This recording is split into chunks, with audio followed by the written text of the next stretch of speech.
हिंदू हृदय सम्राट शिवसेना प्रमुख मान्य बाळासाहेब ठाकरे यांचा।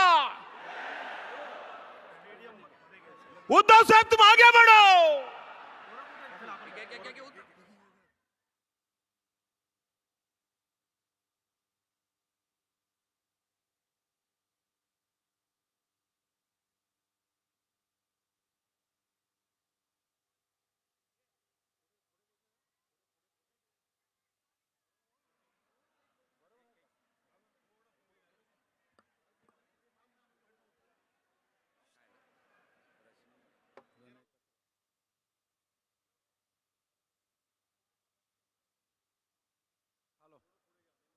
हॅलो हॅलो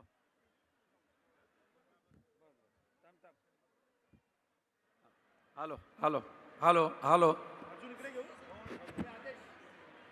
बस बस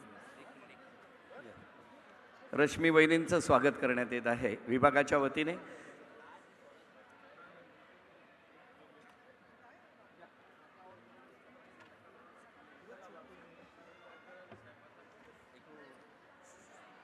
आणि मी विनंती करतो तेजस्वी ठाकरे यांचाही सत्कार होतो आहे। आणि यानंतर मी विनंती करतो शिवसेना पक्षप्रमुख आदरणीय उद्धव साहेब ठाकरे यांना की त्यांनी या गटप्रमुखांच्या मेळाव्याला मार्गदर्शन करावं। आवाज कुणाचा? महाराष्ट्रातील तमाम युवकांचे प्रेरणा असतात। युवा हृदय सम्राट युवराज माननीय युवा सेना अध्यक्ष महाराष्ट्र राज्याचे माजी सन्मान्य पर्यावरण तथा राजशिष्टाचार मंत्री श्रीमान आदित्य साहेब उद्धव साहेब ठाकरे यांचा।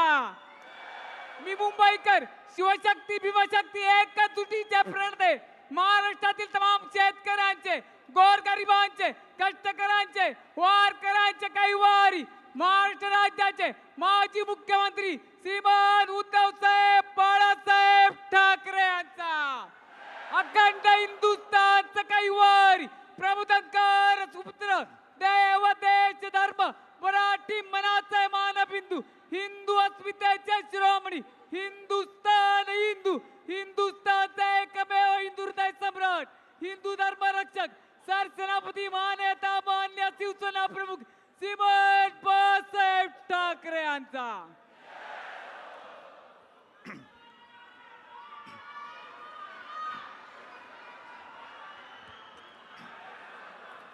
जमलेल्या माझ्या तमाम हिंदू बांधवांनो भगिनींनो आणि मातांनो,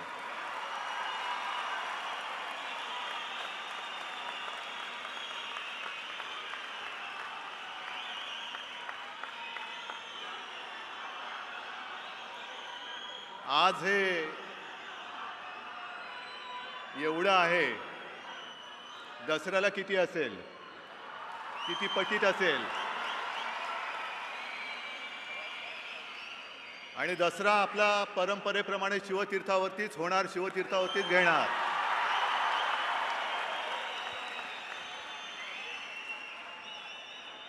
व्यासपीठावरती आल्यानंतर मी एक दोन गोष्टी बघितल्या। एक तर पहिली एक रिकामी खुर्ची पाहिली, संजय राऊत एक खुलासा करून टाकतो, कारण नाहीतर उद्या चौकट यायची की संजय राऊत मिंधे गटामध्ये गेले। नाही, मिंधे सगळे तिकडे गेलेले आहेत, पण संजय राऊत मोडेन पण वाकणार नाही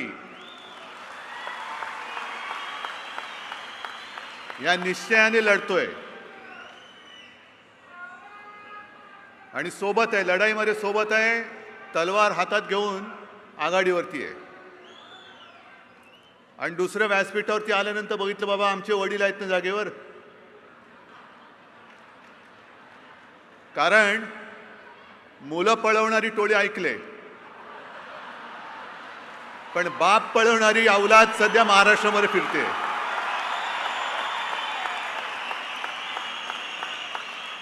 मला आश्चर्य वाटतं की एवढे वर्ष तुम्ही आम्ही सगळ्यांनीच यांना सत्तेचं दूध पाजलं, मान मरातब दिला, आणि आता तोंडाची गटार उघडलेली यांची। जाऊ रे, त्यांच्याबद्दल मी काय बोलण्याची गरज नाही, तुम्ही सगळेजण त्याला उत्तर देत आहात। पण विशेष म्हणजे मुंबईवरती आता गिधाडं फिरायला लागलेली आहेत. लचके तोडणारी अवलाद गिधाडांची ही फिरायला लागलेली आहे. मुंबई बळकवायची आहे, मुंबई गिळायची आहे. गिळायला देणार तुम्ही? लचका तोडायला देणार तुम्ही? आणि आजचं काही नवीन नाही आहे. आम्ही छत्रपती शिवाजी महाराजांचा इतिहास वाचत वाचत मोठे झालेले शिवसैनिक आहोत.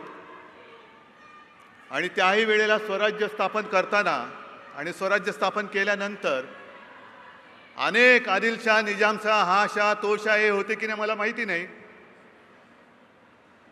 पण स्वराज्यावरती चालून आले होते. मध्ये येऊन गेले त्या कुळातले आत्ताचे शाह अमित शहा, देशाचे गृहमंत्री, आणि मुंबईत येऊन काय बोलून गेले की शिवसेनेला जमीन दाखवा. त्यांना माहिती नाही इकडे जमिनीतनं ही नुसती गवताची पाती नाही आहेत, तर तलवारीची पाती आहेत.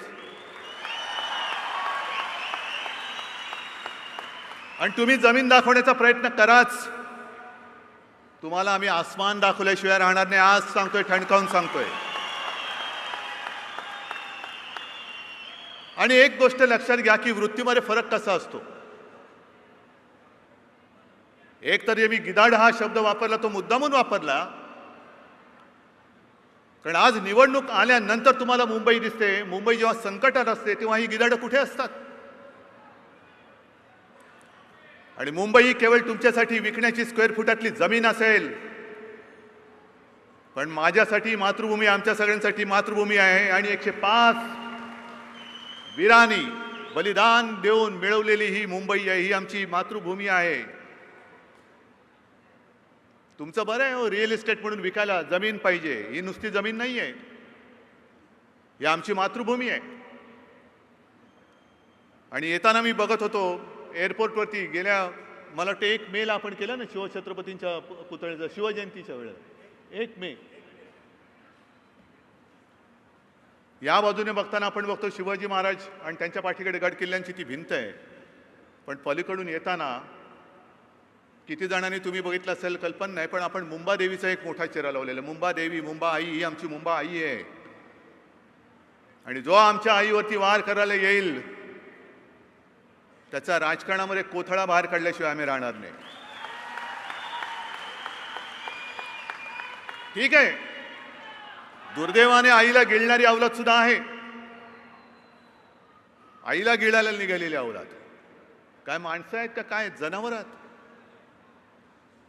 ज्या शिवसेनेने आजपर्यंत तुम्हाला मोठं केलं, ज्या शिवसेनेने आजपर्यंत तुमचा मान मरातब सगळी पदं दिली. मी येताना बघत होतो रस्त्यावरती पाट्या आहेत, किती अंतर किती आहे. सुरत 232 किलोमीटर. म्हटलं बापरे, किती लांब जावं लागलं यांना ढोकळा खायला. का आमचा वडापावचा मिरचीचा ठेचा किंवा मिरचीचा ठेचा तुम्हाला काही जास्त वाटला का? आग झाली तुमची की ढोकळा खायला गेलात? जाऊ दे, मला जास्त त्याच्याबद्दल बोलायचं नाही, कारण पुन्हा दसरा येतोच आहे, तेव्हा जे काय काढायची लागतं ती मी काढणारच आहे. पण मी आज मुंबईवरती बोलणार आहे. आज मुद्दामून मुंबईवरती बोलणार आहे. मुळामध्ये मुंबई तुम्हाला गिळताना तुमचा आणि मुंबईचा संबंध काय? कमळाबाईचा आणि मुंबईचा संबंध काय? मी कमळाबाई आज पहिल्यांदा बोललो. का बोललो माहिती आहे तुम्हाला? कारण त्यानं मला जाणीव करून द्यायचे कमळाबाईला की ही शिवसेनामुळे बाळासाहेबांची नाही आहे. कमळाबाई शब्द माझा नाही, कमळाबाई शब्द हा बाळासाहेबांनी दिलेला आहे. आणि ही तीच शिवसेना आहे बघा, गच्च भरलेली आहे इकडे. हे बघितल्यानंतर पुन्हा मुंबईवरती हक्क सांगण्याच्या भानगडीत पडू नका, तसं धाडस करू नका. पण अगदी वंशवादावर ना आमच्यावरती टीका होते, घराण्यावरती टीका होते, घरावरती टीका होते, कुटुंबियांवरती टीका होते. वंशवाद वंशवाद कसला वंशवाद? मला अभिमान आहे माझ्या घराण्याचा. ज्या मुंबईवरती तुमची वाकडी नजर पडलेली आहे तेव्हा संयुक्त महाराष्ट्राची चळवळ सुरू होती, त्या लढाईमध्ये जनसंघ तर नव्हताच. होता. तो कसा होता? जेव्हा संयुक्त महाराष्ट्र समिती स्थापन झाली होती, माझे आजोबा त्यातले एक अग्रणी शिलेदार होते. शेलार मामा म्हणायचे. म्हणजे हे आत्ताचे शेलार मामा नाही, तेव्हाचे शेलार मामा. पहिले जे 5 अग्रणी नेते होते त्याच्यामध्ये माझे आजोबा होते. आणि संपूर्ण रण पेटलेलं होतं.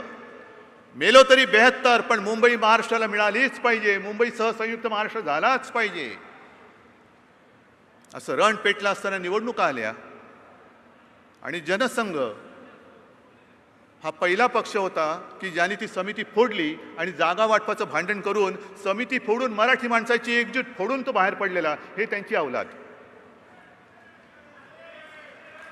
हे मी तुम्हाला मुद्दामून सांगतोय, कारण हा इतिहास, या घडामोडी तुम्हाला माहिती असायला पाहिजेत. जनसंघ त्यातून बाहेर पडलेला आणि मग त्याच्यानंतर दुर्दैवाने आपण त्यांच्यासोबत युती केली. मी मागे इथेच बोललो होतो, पुन्हा बोलतो, जे आज सगळ्यांना पटलं असेल की 25 वर्ष आमच्या राजकीय आयुष्यातली ही युतीमध्ये सडली, कुजली. याच पुन्हा बोलतोय मी. आणि तुम्हाला पटते की नाही पटतं मला सांगा. ही सगळी नालायक माणसं आपण जोपासली. आपण महापौर पद आपलं म्हटल्यानंतर लगेच उपमहापौर यांचं काही विनासायास, म्हणजे मेहनत तुम्ही घ्यायची, शिवसैनिकांनी घ्यायची आणि डोक्यावरती हे बसणार राष्ट्रीय पक्ष. महापौर शिवसेनेचा, उपमहापौर भाजपचा. स्टँडिंग आम्हाला, ही तुम्हाला, ती तुम्हाला, ही आम्हाला. काय कर्तृत्व काय होतं तुमचं? काही नाही. करता करता करता वरती पोचलात काय आणि पोचल्यानंतर आम्हाला लाथा मारायला लागलात. काय वंशवाद म्हणजे काय? मी म्हटलं ना, मला अभिमान आहे. माझे आजोबा त्यावेळेला संयुक्त महाराष्ट्राच्या चळवळीत एक अग्रणी नेते होते आणि माझे वडील आणि माझे काकासुद्धा त्यांच्या सोबतीला मराठी माणसासाठी आणि मुंबईसाठी लढत होते. ही आमची परंपरा आहे. आज मी तुमच्या समोर आहे, आदित्य आहे. आणि वंशवादावरून टीका जर करणारच असाल तर पहिला तुमचा वंश कोणता, त्याच्यावरूनच वाद आहे. कारण एवढे उपरे घेतलेत, एवढे उपरे बाहेरचे नेते घेतलेले आहेत की ते घेतल्यानंतर आता तुमचा 52 कुळे का 152 कुळे हेच कळत नाहीये. कशाला नको तिकडे बोलताय? माझं म्हणणं काय, मुद्द्याचं बोला, कामाचं बोला. बाष्पळ बडबड कशाला करताय? काल परवाकडे 70 वर्षानंतर आपल्या देशामध्ये चित्ता आणला. काय जाहिराती झाल्या होत्या, चित्त्याची डरकाळी. दार उघडल्यानंतर चित्ता करतो म्याव. कारण चित्ता कधी डरकाळी नाही फोडत. पण चित्ता आणल्यानंतर एक माझी चूक काय झाली की पेंग्विन आपण आणले. अभिमानाने सांगतो आम्ही पेंग्विन आणले. पण मला नाटकं जमत नाही. खरं फोटोग्राफी माझा विषय, मी फोटोच नाही काढले अजून पेंग्विनचे. पण चित्ता सोडलात काय, चांगली गोष्ट आहे. मी त्याच्यावरती टीका नाही करत. हे प्रत्येकाने केलंच पाहिजे. काय करायचं माझ्या देशातल्या लोकांसाठी, मी नवीन काय करू शकतोय. इतर देशामध्ये आणि इतर सगळीकडे बाहेरून प्राणी सुद्धा आणतात, पक्षी सुद्धा आणतात. आणले आम्ही पेंग्विन. आणखीन सांगतो, जे सरकार असताना आपण निर्णय घेतले होते त्याला तरी यांनी तर स्थगिती दिलेली आहे. वरळी आरे डेअरीच्या इकडे जागतिक दर्जाचं मत्स्यालय हे झालंच पाहिजे. त्याच्यासाठी मी त्याला संमती दिलेली आहे. पण हे जर का मध्ये आणले आणि पुन्हा तिकडे जर का इमारती उभ्या केल्या तर काय सांगणार त्याच्यामध्ये? कारण मुंबई केवळ जमीन आहे त्यांच्यासाठी. वरळी डेअरीच्या इकडे मत्स्यालय झालं पाहिजे. धारावीमध्ये जे आर्थिक केंद्र गुजरातला पळवलेलं आहे, धारावीमध्ये आर्थिक केंद्र झालं पाहिजे. तिथल्या लोकांना जागा देऊन, घरं देऊन, आणखीन काही घरं बांधा. जी माझी योजना होती आणि आहे, जर मुंबई जर नाही आहेच संपूर्ण देशाचं आर्थिक केंद्र आहे आणि आर्थिक केंद्र असलेल्या शहरातून तुम्ही आर्थिक केंद्र तुमच्या राज्यात पळवतात. धारावीमध्ये घरं मिळालीच पाहिजेत आणि तिकडे सुद्धा घरं मिळाल्यानंतर घरातली चूल पेटण्यासाठी एक देशातलं सर्वोत्तम आर्थिक केंद्र हे झालंच पाहिजे. हा शिवसेनेचा आग्रह आणि आम्ही ते करून दाखवणारच. नाहीतर नोकऱ्या चालल्यात. आज वेदांत गेला. वेदांत गेल्यानंतर त्याच्याबद्दल धादांत खोटं बोलतायत. लाज वाटली पाहिजे. कोणाची बाजू घेऊन तुम्ही कोणाशी भांडतात? आमच्यामुळे गेलं का तुमच्यामुळे गेला? पण गेला ना, का नाही आणत? चला आम्ही तुमच्या सोबत राहतो. विरोधी पक्ष आणि सत्ताधारी पक्ष आम्ही एकत्र येतो आणि गेलेला वेदांत परत आणून चला मी तुमच्या सोबत येतो. एक एक एक एक एक एक येणारे उद्योग हे निघून जात आहेत आणि मिंदे गट नुसता शेळ्या शेपट्यासारखा शेपट्या घालून नुसतं होय महाराजा करत गप्प बसलेला आहे. आज सुद्धा दिल्लीत गेलेत म्हणे. दिल्लीत मुजरा आणि गल्लीत गोंधळ. मुजरे मारायला जातात दिल्लीमध्ये. किती वेळा झुकले असतील. पण महाराष्ट्राची बाजू घेऊन दिल्लीमध्ये ठणकावून का नाही सांगत की हा महाराष्ट्रात येणारा प्रकल्प गेलाच कसा? सांगा ना, हिंमत असेल तर पंतप्रधानांना सांगा. आणि आज मी आणखीन एक बातमी ऐकली. त्या वेदांत म्हणजे सेमी कंडक्टर त्या प्रकल्पाला केंद्र आणखीन सवलती देतंय. म्हणजे तुमचं आधीच ठरलं होतं की महाराष्ट्रातून हा प्रकल्प गुजरातला न्यायचा आणि गुजरातमध्ये गेल्यानंतर केंद्राकडनं भरघोस सवलती द्यायच्या. मग महाराष्ट्रात असताना किंवा महाराष्ट्रात येताना का सवलती दिल्या नाही? हा विषय नुसता वरवरचा किंवा महापालिका जिंकण्याचा नाहीये. का मुंबईकर शिवसेनेवरती का विश्वास टाकतात याच्यावरती कधी कोण विचार करणार आहे? शिवसेना गेली 20-25 वर्ष मुंबईकर आपलं आयुष्य हे शिवसेनेच्या हाती सोपवत आहेत. कारण शिवसेना म्हणजे एक विश्वास आहे. शिवसेना म्हणजे एक आधार आहे. आणि शिवसेना म्हटल्यानंतर विकास आहे. आजपर्यंत मला सांगा ना, जेवढ्या वेळेला आपत्ती आल्या, मग त्या नैसर्गिक असो किंवा तो कसाबचा हल्ला असो, पहिले धावत कोण गेलेलं आहे? भाजपवाला गेलाय. प्रत्येक वेळेला धावून जातो तो शिवसैनिक असतो. प्रत्येक. म्हणजे मी मागे सुद्धा सांगितलेले, कराची तिकडे आले असतील तो विजय गुरव ना, तो लेप्टोस्पायरोसिस झालेला विजय गुरव असेल इकडे कराचीत.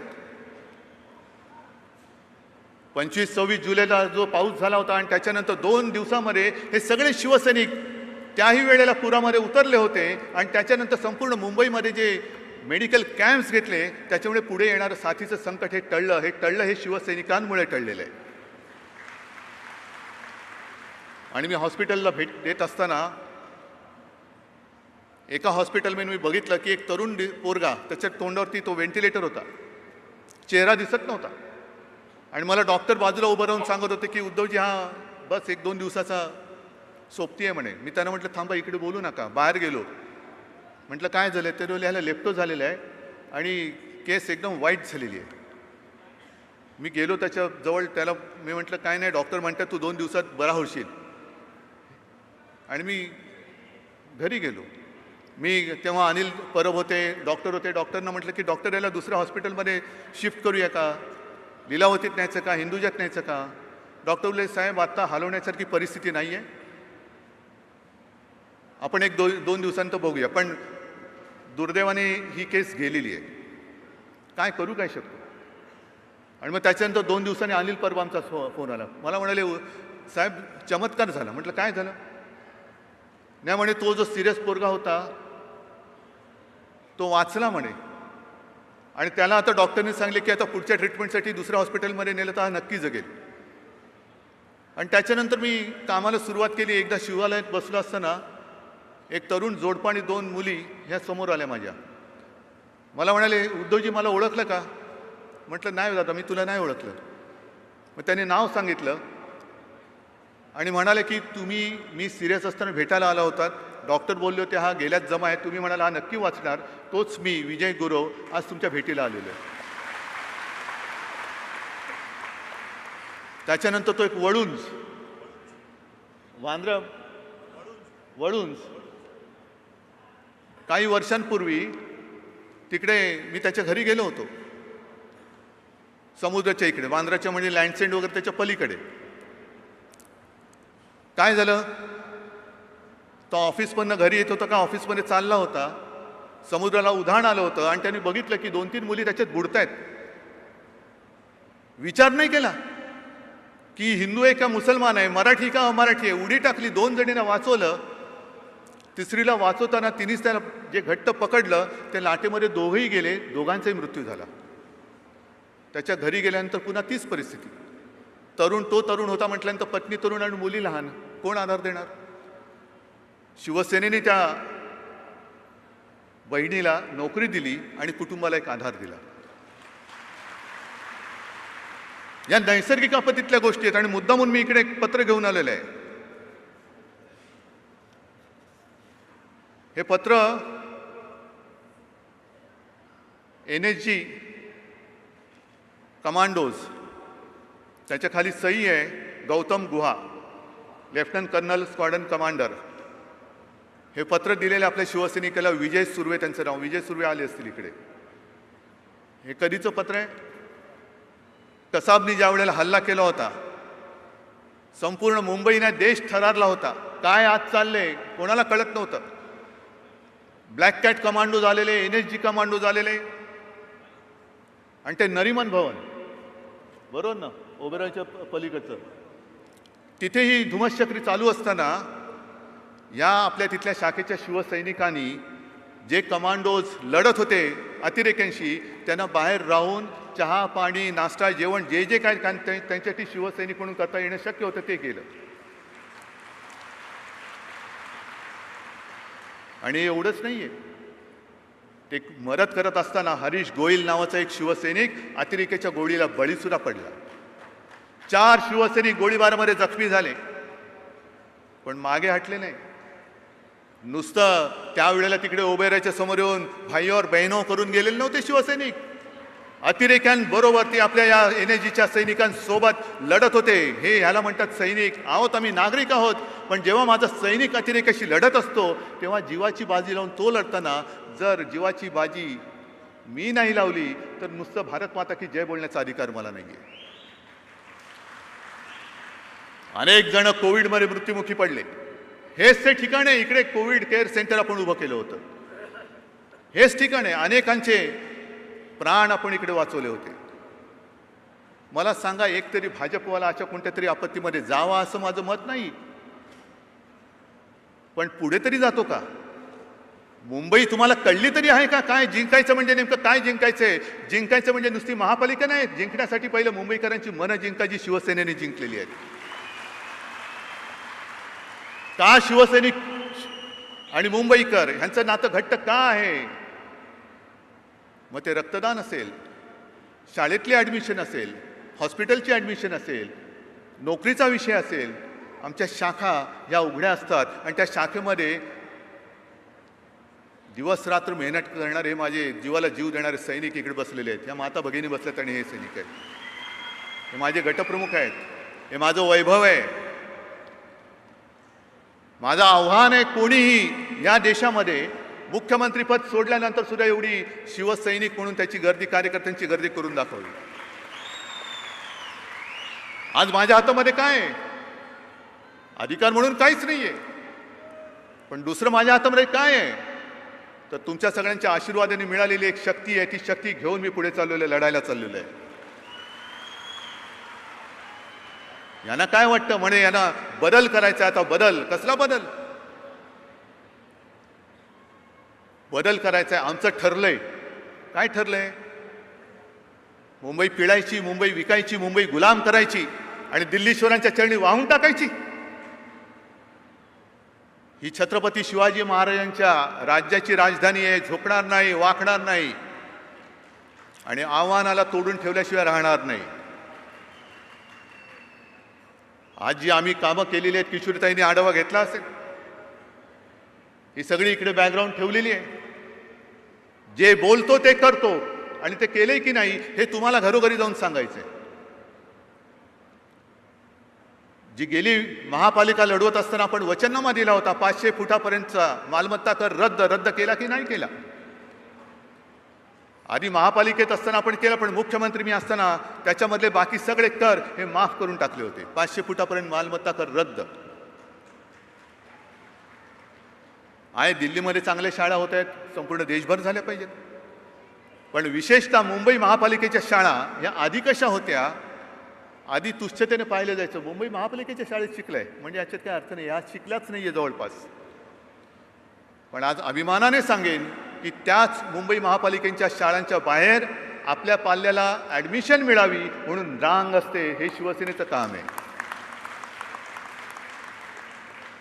अरविंद केजरीवालांचं सुद्धा मी कौतुक करतो. माझं कोणाच्याबद्दल माझा द्वेष नाही आहे. फक्त आपली पंचायत काय होते की आपण जे करतो त्याची जाहिरात नाही करत. व्हर्च्युअल क्लासरूम ही संकल्पना शिवसेनेने 15 वर्षापूर्वी मुंबईत सुरू केली. तुम्हाला सगळ्यांना माहिती आहे. अमिताभ बच्चन आले होते, त्याच्या आधी रघुनाथ मशेलकर आले होते, माधुरी दीक्षित पण होत्या. पण ही संकल्पना पहिली मुंबईमध्ये सुरू केली की एका वर्गातून म्हणजे एका स्टुडिओमधून तमाम त्या शाळेतल्या मुलांना 10वीच्या वर्गातल्या विद्यार्थ्यांना हे चांगल्यात चांगला शिक्षक असेल तो शिकवणार आणि ते बोलू शकतात दोन्ही बाजूनी. हे शिवसेनेने केलं. आत्तासुद्धा डबल डेकर बसेस ज्या बंद झाल्या होत्या त्या इलेक्ट्रॉनिक बसेस म्हणजे इलेक्ट्रिक बसेस म्हणजे पर्यावरण, शुद्ध पर्यावरण, प्रदूषणमुक्त या बसेस आपण आणल्या. कितीतरी गोष्टी केल्या आपण. आणि माझं तर आव्हान आहे, पुन्हा एकदा आव्हान देतो की संपूर्ण देशात जेवढं आरोग्यविषयक ज्याला आपण इन्फ्रास्ट्रक्चर म्हणतो हे महाराष्ट्राने वाढवलं, इतर देशात कोणी आणि आपल्या देशात कोणी वाढवून दाखवलं, हे माझं आव्हान आहे. चीनने 15 दिवसात एक कोविड केअर सेंटर उभं केलं. आपण सुद्धा 15-17 दिवसामध्ये बांद्रा कुर्ला कॉम्प्लेक्समध्ये पहिलं कोविड केअर सेंटर उभं केलं, फील्ड हॉस्पिटल. त्याच्यानंतर इकडे उभं केलं. अनेक असे म्हणजे ती साथ येण्याच्या आधी संपूर्ण राज्यामध्ये आपल्या साधारणतः 7,500 ते 8,000 रुग्णशय्या होत्या. त्या पहिल्या लाटेत आपण 3.5 लाखाच्या वरती नेल्या. आणि आता केंद्र सरकारचा जो अहवाल आलेला केंद्रीय समितीचा की दुसऱ्या बळीतील करोना लाटेतील बळींना केंद्राची अनास्था ही जबाबदार आहे. मग इकडे जे कमळाबाई बोंबलते की शिवसेनेने भ्रष्टाचार केला, भ्रष्टाचार केला, भ्रष्टाचार केला. काय करोनामध्ये प्राण वाचवले हा भ्रष्टाचार असेल तर आम्ही तो पुन्हा केल्याशिवाय राहणार नाही.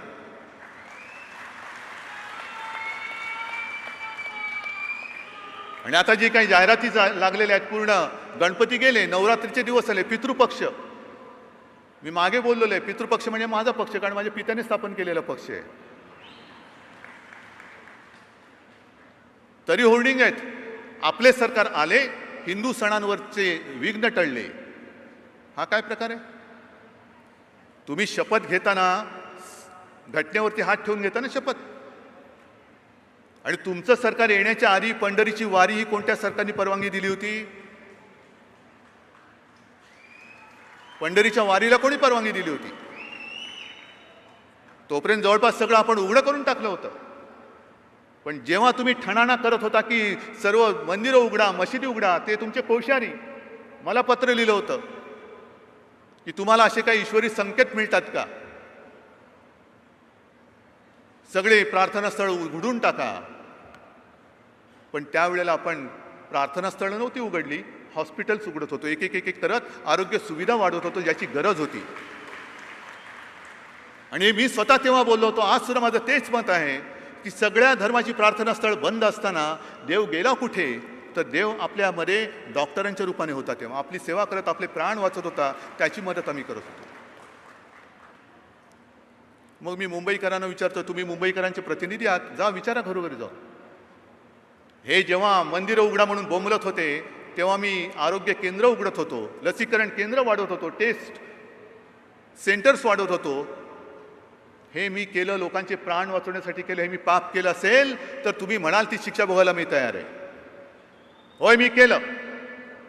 पण ते जर नसतं केलं तर तुमचं सरकार आज जे वळवळते ते वळवळलं असतं. त्यावेळेला अनेकदा दिल्लीवरनं सुद्धा दबाव येत होते की हे अमुक करा, तमुक करा. नाही केलं आपण, अजिबात नाही. कारण मला माझ्या जनतेचे प्राण प्रिय होते. आणि त्यावेळेला कडूपणा घेऊन सुद्धा तो कडूपणा मी स्वीकारला.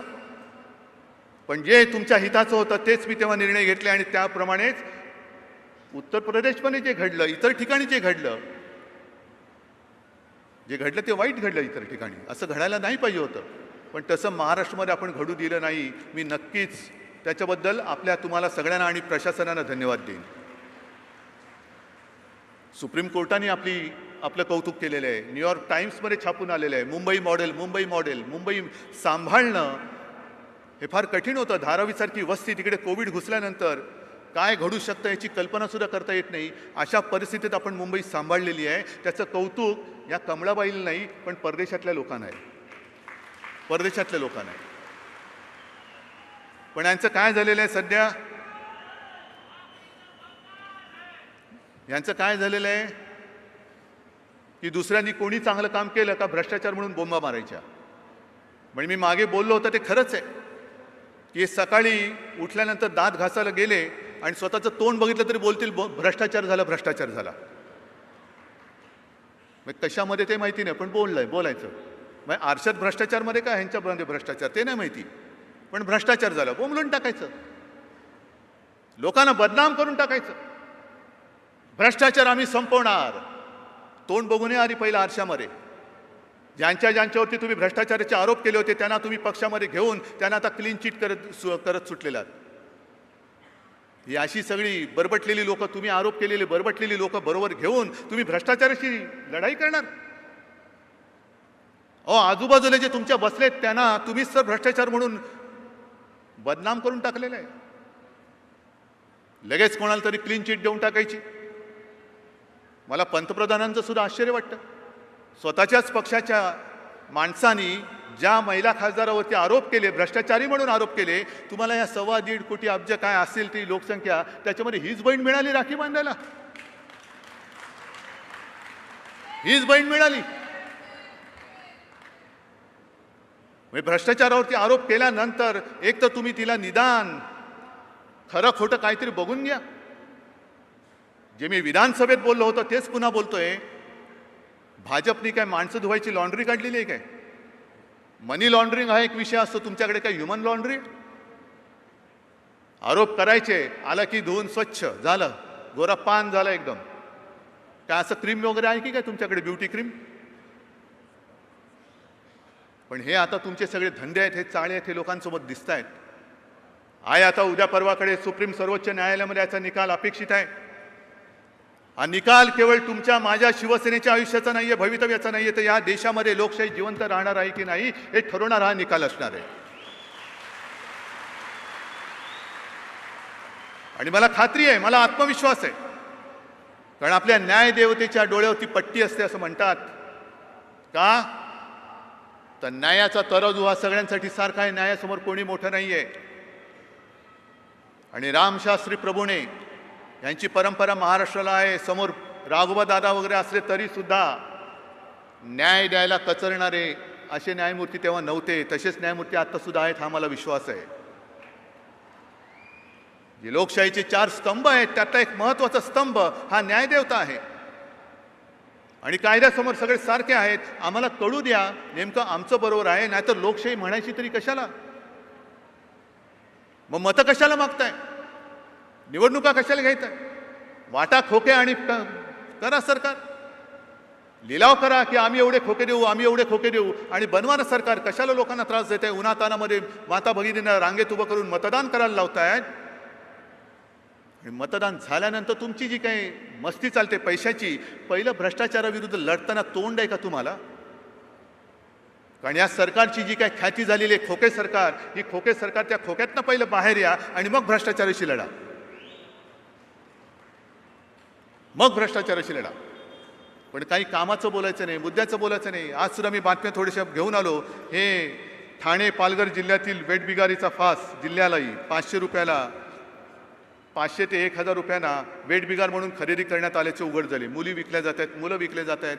आणि आमचे मुख्यमंत्री दिल्लीला फिरतं सरकार, फिरण्याची सवयच झालेली आहे. सुरत, गुवाहाटी, गोवा, दिल्ली. म्हणजे माझ्यावरती जो आरोप केला जातो की हे घराबाहेर पडलेच नाही, कारण घराबाहेर पडू नका मीच सांगत होतो, पण तुम्ही फिरताय ना. मग तुम्ही फिरताना इतरांची घरं का उजाडतायत? का या मुली विकल्या जात आहेत? का शेतकरी आत्महत्या करतायत? शेतकऱ्यांसाठी घोषणा, काय घोषणा करताय? जसं करोना हा एक रोग येऊन गेला, साथ येऊन गेली, तसंच आता म्हणतात जनावरातला करोना येतोय, लंपी. आणि तिकडे राजस्थानमध्ये वगैरे भाजप रस्त्यावरती उतरलाय. का महाराष्ट्रामध्ये शेतकरी राहत नाहीत? महाराष्ट्रामध्ये तुम्ही जे गोमाता म्हणता त्या गोमाता नाही आहेत का? महाराष्ट्रातल्या गाई गुरांना बैलांना हा लंपी रोग होणार नाहीये? ज्या गाईला, ज्या बैलाला आत्ताच गेल्या 8-15 दिवसापूर्वी बैल पोळा झाला, शेतकरी आपल्या कुटुंबातला एक सदस्य मानतो, त्यांच्यासाठी तुम्ही काय करतायत? कुठे आरोग्यमंत्री आहेत, आणखीन कोण वैद्यकीय शिक्षण मंत्री आहेत, आणखीन वैद्यकीय कोण असतील, काय खातं नेमकं कोणाकडे आहे, त्या खात्यात नेमकं काय आहे कोणालाच माहिती नाही. कसा कारभार चाललेला आहे? नुसतं शिवसेनेला बदनाम कर, शिवसेनेला खतम कर, सगळेजण एकत्र येत आहेत. मी 4 दिवसापूर्वी जेव्हा उपविभाग प्रमुखांची बैठक घेतली तेव्हा म्हटलं मी याच संधीची वाट बघत होतो. या सगळे एकत्र मिळून अंगावर या, तुम्हाला दाखवतो आसमान काय असतं ते दाखवतो.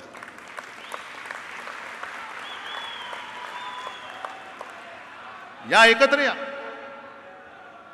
पण तुमच्या लक्षात मी एक आणून देतो की तुमची ताकद किती तुम्हाला कळलेली नाहीये, पण आपल्या विरोधकांना कळलेली आहे. केंद्रीय एजन्सीज त्याचा उपयोग करतायत. आपल्यातले काही गद्दार त्यांनी घेतलेले आहेत, मुन्नाभाई सोबत घेतलेला आहे.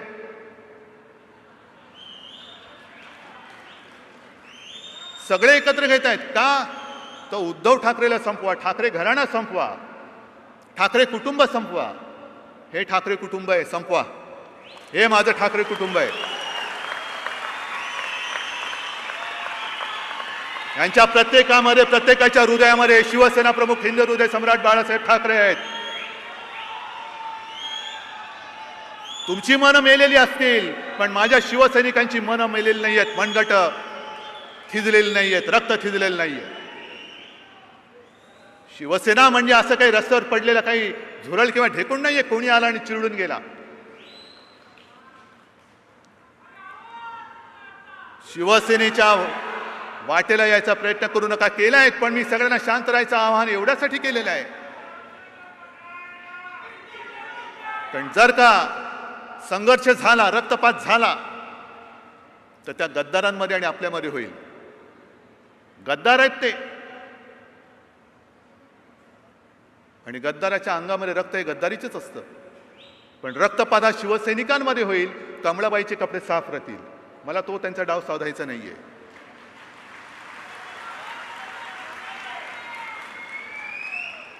आणि रक्त कसं असतं? आपण कुत्रा सगळ्यात इमानी प्राणी समजतो नव्हे, तो असतोच. कुत्र्याचं रक्त हे जोपर्यंत कुत्र्याच्या अंगात असतं तोपर्यंत त्याच्यामध्ये सुद्धा एक निष्ठा असते. पण तेच रक्त जेव्हा गोचिड शोषून घेते तेव्हा गोचिडीला कधी आपण निष्ठावान नाही म्हणत. रक्त कुत्र्याचं असलं तरी कोणाच्या शरीरात आणि कोणत्या पद्धतीने गेलेलं आहे त्याच्यावरती रक्ताचा गुणधर्म ठरत असतो. आणि आजपर्यंत आपण जे मागे मी ऐकलं होतं एकदा, तुकाराम महाराजांनी का ज्ञानेश्वर महाराजांनी लिहिलेलं आहे, जरा ते कोणी नीट ज्यांचा अभ्यास असेल त्यांनी सांगावा. असं म्हटलंय की गाईच्या आचळाला लागलेली गोचिड सुद्धा दूध नाही तर ती रक्त पिते. तशा या गोचिडी होत्या, तशा या गोचिडी होत्या. गळून गेल्या, बरं झालं.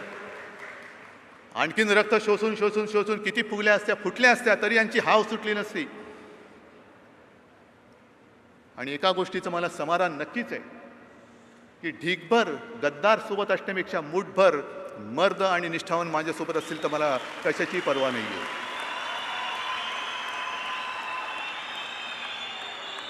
आणि ही लढाई आता आपल्याला जिंकायची आहे.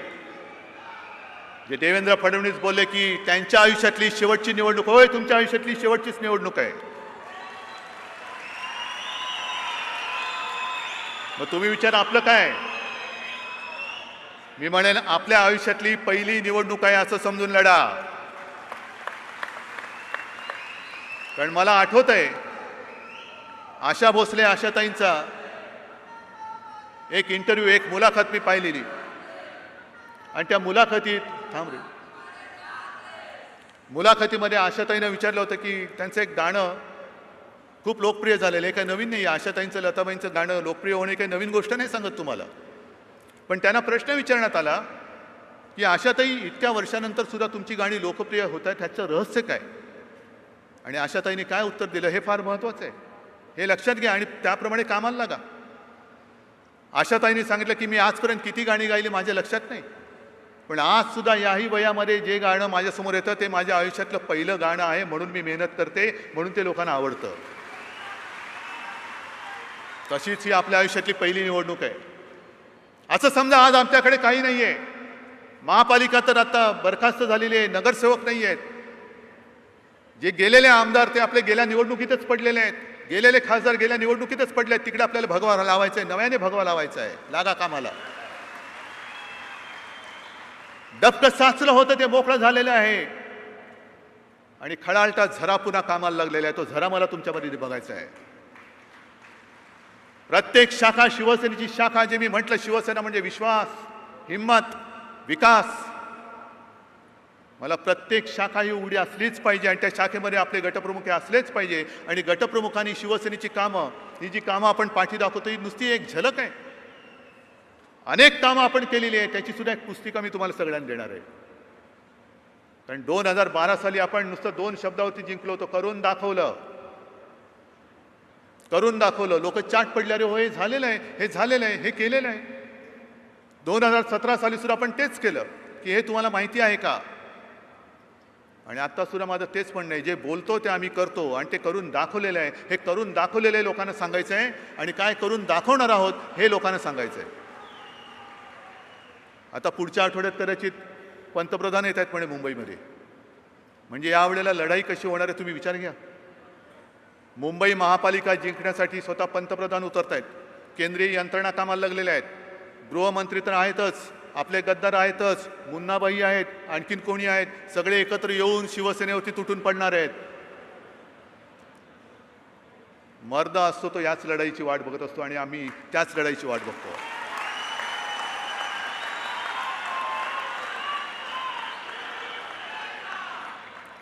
आणि म्हणून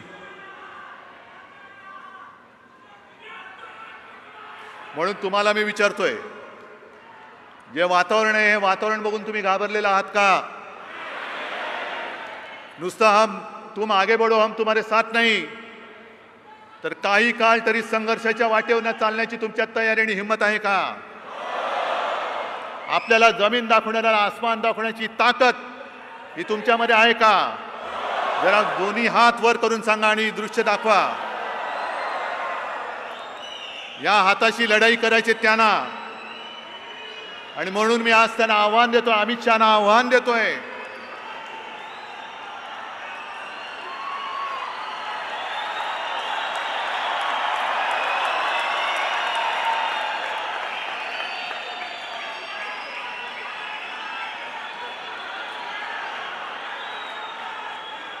की तुमचे कोणतेही डावपेच आता यशस्वी होणार नाहीत. तुम्ही हिंदू मुसलमान करून बघा, आज मुस्लिम लोक सुद्धा शिवसेनेसोबत आहेत.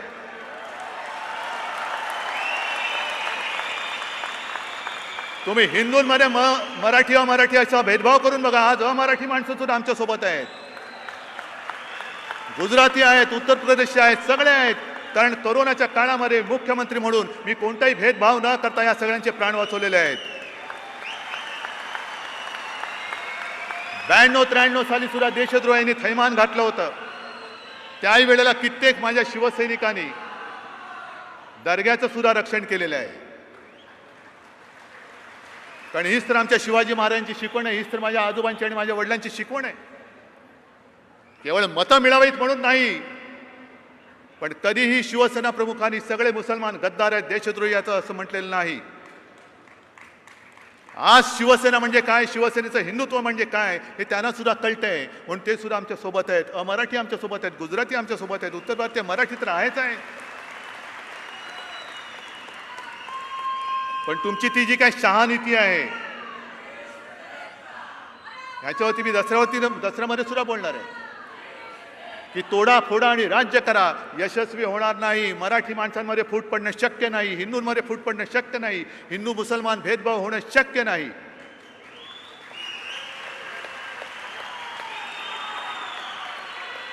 आणि म्हणून मी अमित शहाना आव्हान देतोय, तुमचे चेले चपाटी इकडे जे बसलेले आहेत ना, त्यांना सांगा, हिम्मत असेल तर मुंबई महापालिका निवडणूक महिन्याभरात घेऊन दाखवा.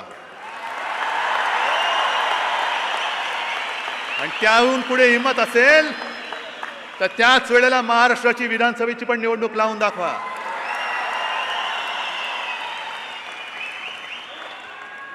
कुस्ती आम्हाला सुद्धा येते, आमची तर परंपरा तीच आहे. बघू कोणाच्या पाठीला कोण माती लावतं ते. हिम्मत असेल तर या समोर.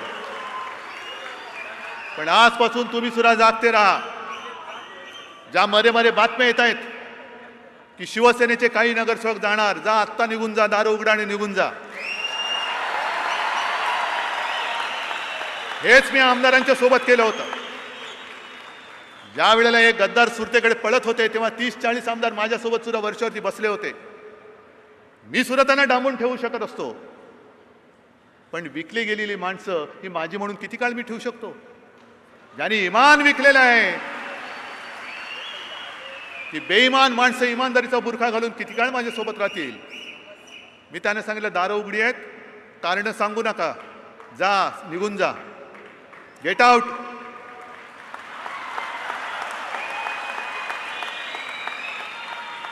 तेच मी आज सांगतोय. एक सुद्धा माणूस जर फुटायचा असता तर आजपर्यंत फुटला असता. पण एवढी गच्च गर्दी करून इकडे का बसलेला आहे? कारण हे बुडबुडे हे जास्त काळ टिकत नाही. आजपर्यंत काही शिवसेना पहिल्यांदा फुटल्या अशातला भाग नाही. ज्यांनी फोडली ते संपले, मोठे झालेले केले, पण मोठे करणारे माझ्यासोबत राहिलेले आहेत. आणि म्हणून ही लढाई, या लढाईची वाट घाबरून जाण्यासारखी परिस्थिती अजिबात नाही आहे. मी तर म्हणेन आपल्या आयुष्यात मिळालेली एक सुवर्ण संधी आहे. बाळासाहेबांना अभिमान वाटला पाहिजे की अरे मी उभा केलेला शिवसैनिक हा मर्द आहे आणि बाहेरून कोणी किती जरी आले तरी त्यांना हरवल्याशिवाय तो राहत नाही, हा विश्वास. आणि उद्याच्या मुंबईच्या विजयाची जबाबदारी तुमच्यावर सोपवून तूर्त मी आपली रजा घेतो. जय हिंद, जय महाराष्ट्र.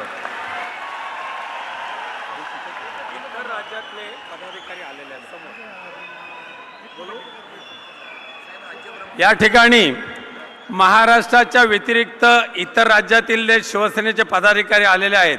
आपसे विनंती है कि आप मंच पे आ जाइए. बिहार, उत्तर प्रदेश, दिल्ली, गुजरात, मध्य प्रदेश, राजस्थान,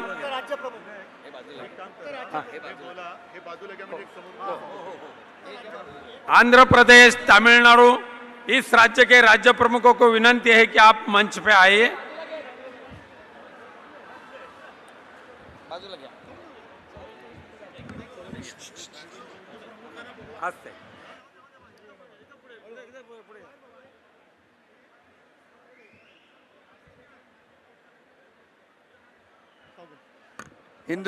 हिंदुस्थानातील विविध राज्यातून आलेले फक्त राज्य प्रमुख यांना विनंती आहे, त्यांनी फक्त राज्य प्रमुख येतील.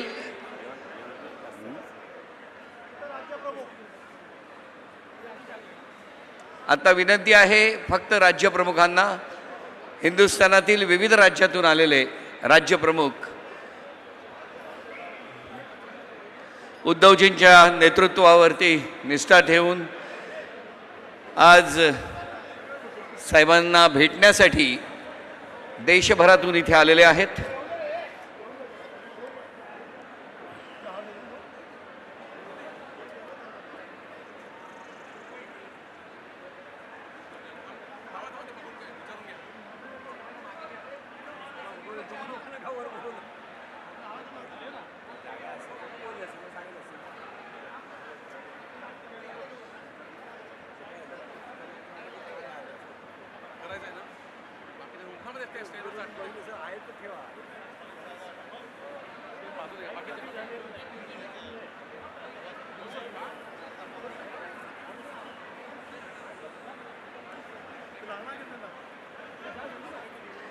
राष्ट्रगीताने या मेळाव्याची सांगता होणार आहे.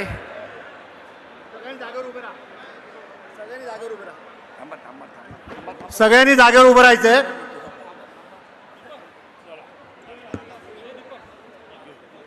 राष्ट्रगीत शुरू करेंगे. शुरू कर.